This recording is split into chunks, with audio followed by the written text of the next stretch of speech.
여러분 안녕하십니까? C채널 리포트 플러스 첫 소식입니다. 최근 교단 명칭을 바꾼 대한예수교 장로회 백석총회가 42회 정기총회에서 교단 정상화를 위해 단호한 조치를 취했습니다. 네, 장종현 총회장은 향후 7년간 부총회장 선거를 하지 않기로 하고 목사 정년을 75세로 연장하는 결정을 하는 등 파격적인 행보를 보였습니다. 조홍현 기자가 보도합니다. 총대들의 박수를 받고 총회장으로 추대된 예장 백석교단 설립자 장종현 목사는 이번 42회 총회에서 교단 안정화를 위해 과감한 행동을 보였습니다.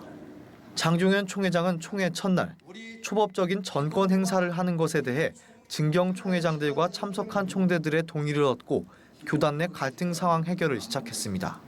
총회 문제를 사회법으로 끌고 간 목사들의 사과와 입장을 듣고 이들에게 내려졌던 목사 자격 정지를 사면 조치시키면서 엉킨 실타래를 풀어나갔습니다. 장 총회장은 총회 둘째 날 15개 항의 특단 조치를 발표하기도 했습니다.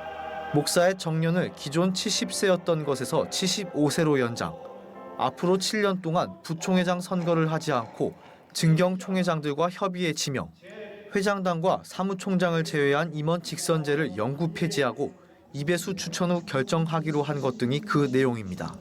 교단 분열을 초기에 차단하려는 강경 조치도 있었습니다. 진경 총회장 5명으로 구성되는 정책자문단을 다시 만들어 총회에 긴급 사안이 발생하면 조사에 처리할 수 있게 했습니다.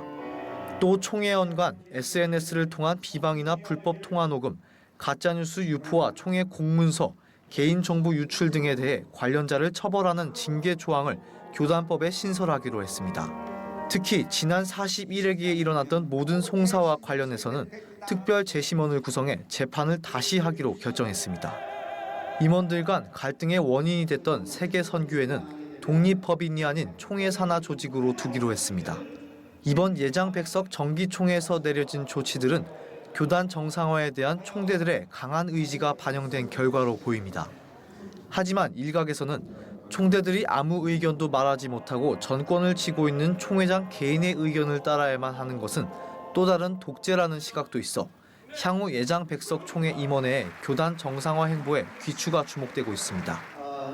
C채널 뉴스 조홍현입니다.